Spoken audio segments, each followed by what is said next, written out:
My name is Terry Johnson, and today is day 3 of our Homeschooling with Joy video series. And today we are going to talk about that elephant in the room, and that is the day in and day out dealing with our children 24/7, 365, never getting a break.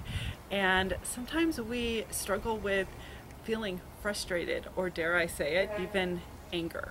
So that's what we're going to talk about today, because when you choose to homeschool, you kind of give up that secret, unspoken dream that you have to get your life back and have some time to yourself.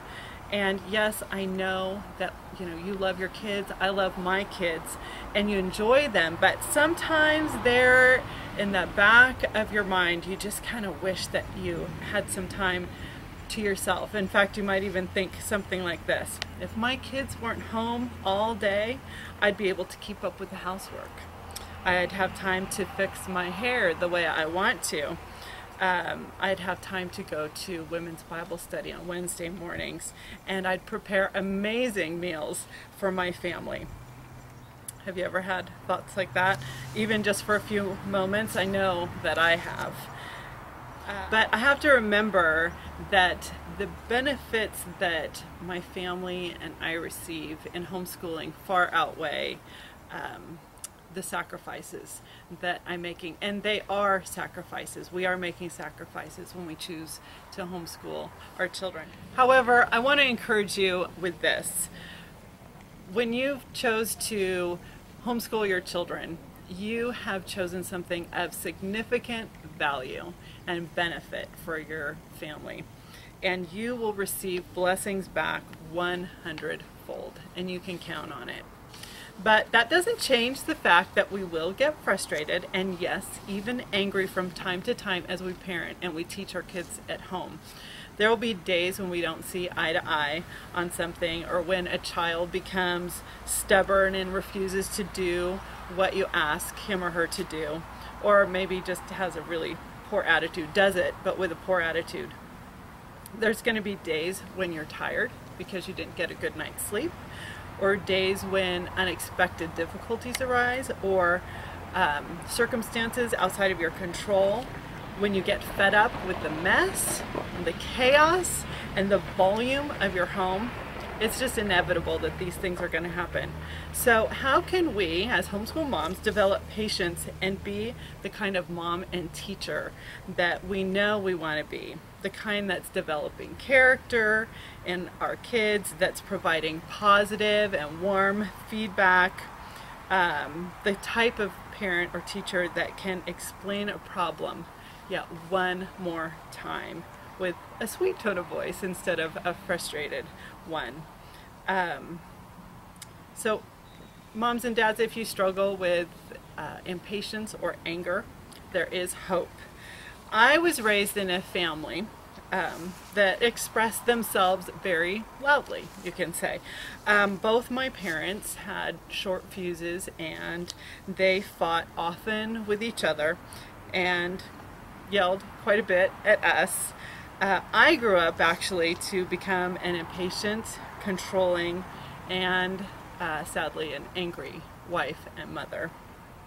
I didn't like the fact that I had a short fuse and that I would get angry both quickly and often. But back then, actually, I really didn't think that I had a choice to be any other way. I believed that it was just inevitable that I would be an angry wife and mother, because I had both genetics and environment going against me. At least that's what I believed. I prayed about it often, and yet I just didn't see any change in me. And sadly, I came to believe that my husband made a mistake in marrying me, because I was impatient and I got angry easily. And not only that, but not only did I get angry at him, but then I was getting angry at our children. And I didn't want to be this way, but I felt helpless to change. And so when we decided to homeschool, I knew that I needed to find a way to control my anger. So I set out to discover the key to patience and how to control anger, and this is what I learned. Number one, anger is an emotion. It is not unlike happiness, confusion, anticipation, or surprise. Outside circumstances tug at our hearts and minds, and we respond with emotion, and anger is one of them. Number two, anger is not a sin. Just as sadness, fear, or feelings of disgust are not sins either. They're just emotions, and our emotions are reactions that we have to the situations around us. Number three, anger does not equal yelling or hitting. Yelling and hitting are sins, period. And number four, anger can be felt without being acted upon, just as trust or fear or anticipation can be felt without being acted upon. We can choose what we do with our emotions. Yes, we have a choice. And number five, anger will dissipate over time. That time may be long or short, but anger does fade, just as sadness fades and happiness fades. Our emotions are flighty and shouldn't rule the day. They come and they go. And number six, there are 7 of these points that I learned. Number 6, we can set ourselves up for successfully dealing with anger before it strikes. And if we blow it, then number 7, we can remember that tomorrow is a new day with no mistakes in it. That's a quote from Aunt Shirley of Anne of Green Gables, if you're a fan, and I am. We can ask for forgiveness from God and the offended person. In fact, we must. God will certainly forgive you. In fact, He already has. He forgave you the day that His Son died on the cross for your sins. And the offended person will probably forgive you too. Asking for forgiveness is a beautiful, necessary part of any relationship. And so, let's talk about how we can set ourselves up for success before anger strikes, because it will strike, just like all emotions do, usually completely unexpected and out of the blue. So let's talk about how to successfully set ourselves up to deal with it before it happens. Okay, so today we're talking about anger and setting ourselves up for successfully handling it before or when it strikes. But before we dive back into the topic, let me just take a moment to say, if you have not watched either of the first 2 videos in this series, this is video number 3. If you haven't watched video number 1 or number 2, you can just click the links right above this video here. The first one is about staying motivated and being consistent in teaching this year, and video number 2 is about balancing schoolwork and housework.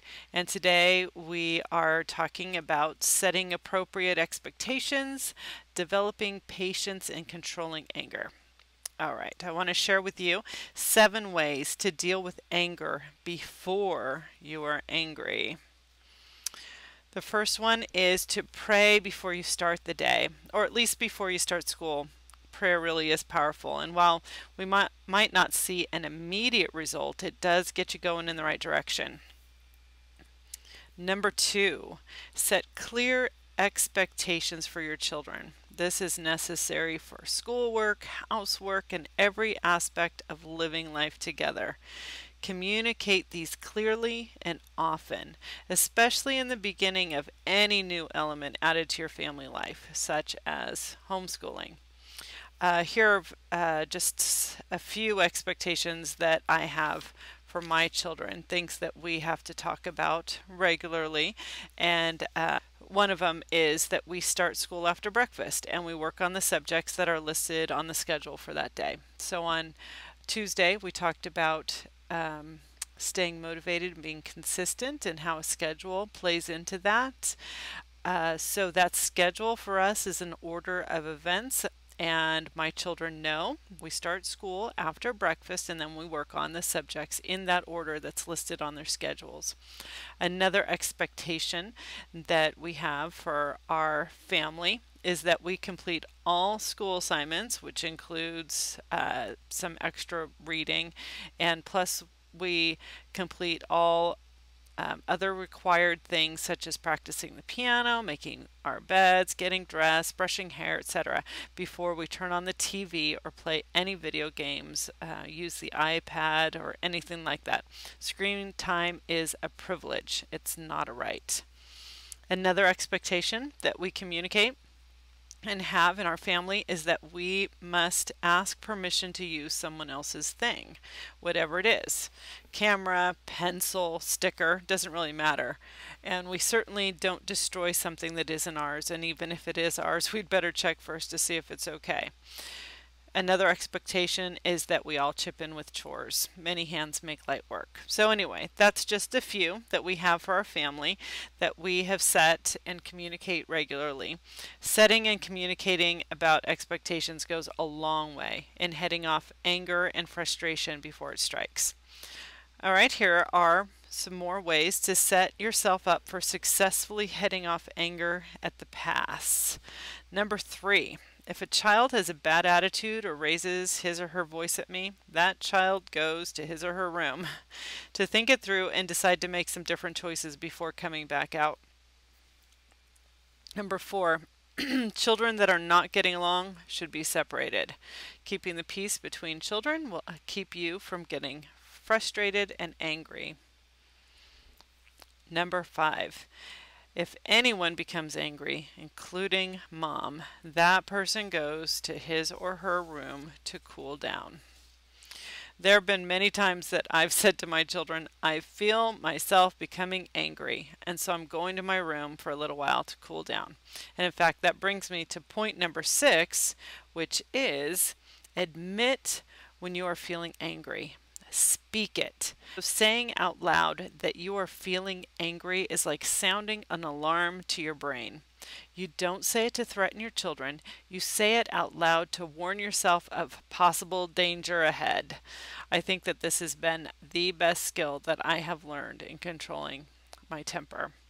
When I remove myself to my room or any quiet room, I can pray, worship, read my Bible, or I can just lay back and close my eyes for a few minutes. And these are the best things that I can do when I feel my blood begin to boil. It really does help me calm down so that I can deal with the situation more rationally. And number 7, sometimes it's best to call a time out. If you're butting heads with a child over a math problem, a spelling list, a writing assignment, just tuck it away. Maybe it would be best to pull it out later in the day, or maybe it would be better to wait until tomorrow. Your relationship with your child is more important than the assignment. I know what you're all thinking. You're thinking that then the child gets his way and will do this every day. But from my experience, I really don't find this to be true. When the assignment keeps coming back out, they usually realize pretty quickly that a bad attitude doesn't get you out of something. It just postpones it. And it's better to just tackle the assignment and get it done. And that's usually the lesson that's learned. Sometimes I'll have that child work on it later in the afternoon without my presence, or maybe in the evening with their father's help. If you regularly butt heads with a particular child over a particular subject, it may be better that they work on that subject with their father instead of you. Or maybe it's time to see if the curriculum isn't matching the child's learning style. This is often the problem. You're not married to your curriculum, and it might be a good time to try something new.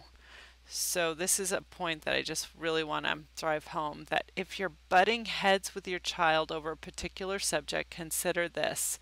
You may not be explaining the lesson in a way that she understands. So you can either change the teacher by involving dad, or maybe using a video or DVD instructor, or you can change the curriculum. An auditory child can really struggle using a curriculum that's written with the visual child in mind, and vice versa. In fact, we have a whole lesson on learning styles in our Homeschooling ABCs class. Which brings me to my next point. I wanted to tell you a little bit about the Homeschooling ABCs class. Our Homeschooling ABCs class is loaded with great lessons, such as 10 steps to a great start in homeschooling, getting your school area books and supplies organized, establishing your philosophy of education, finding the best curriculum for your family, networking with other homeschoolers, hands-on learning for greater retention, setting proper priorities and expectations, including your little ones into your school day, balancing housework and schoolwork, making math fun, writing too, nature study and science exploration, making the most of field trips, teaching language arts, music, art, history and geography, and all the other subjects. More topics include dealing with the S question, which is socialization, evaluations, testing and grades, homeschooling through high school, and so much more. Plus, Homeschooling ABC includes over $250 worth of curriculum bonuses from reputable companies such as Truth Quest History, All About Learning, Hands of Child, Media Angels, Yesterday's Classics, and Knowledge Quest. But don't go out and buy it today. Seriously. Tomorrow I'm going to tell you about a crazy offer that I'm making as we relaunch our Homeschooling ABCs with a brand new website and all new bonuses. In fact, we're including an extra $100 worth of bonuses from companies such as Raising Real Men, Classical Composers, Home Scholar, Grapevine Studies, The Old Schoolhouse, and many more.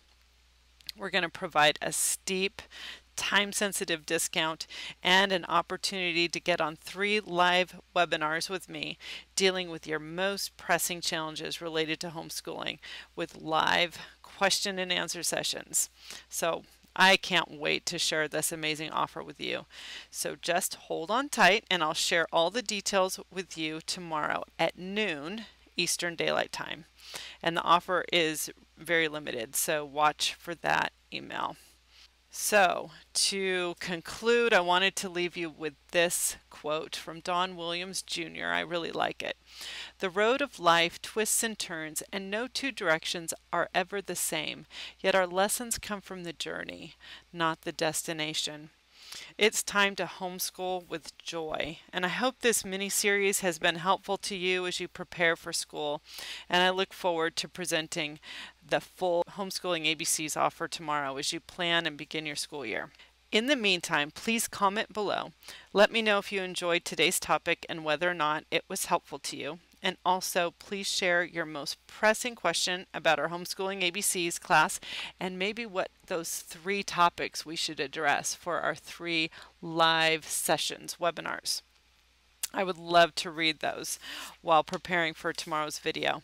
And it's the last one before the live webinar series in August. And again, if you haven't watched the first 2 videos, you might want to do that before they come down on Monday. And last but not least, please share this video with your homeschooling friends so that they can benefit from it as well. On that note, I will see you tomorrow, and remember this: teaching our children at home is an incredible privilege. Your life and your children are a gift. Enjoy the journey. God bless.